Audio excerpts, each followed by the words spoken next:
Jonathan here with Darrow Kia Madison. Wanted to do a quick inventory update today. We are getting cars, even though looking around it may not look like it.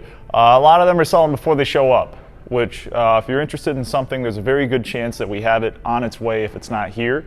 And even if we don't, we have options for producing it.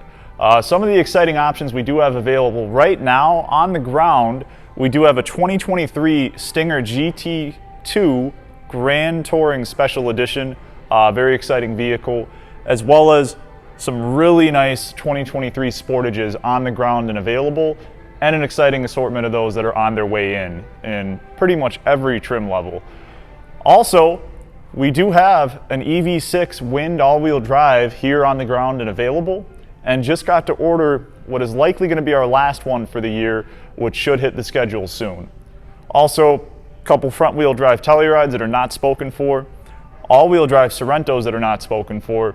So really, whatever you're looking for, if we don't have it on the ground, we probably have it coming in, and even if we don't have it coming in, we can still order it for you. So whatever it is you're looking for, just shoot us a call, and we're happy to help figure out what makes sense for you and help you produce what vehicle does make sense for you.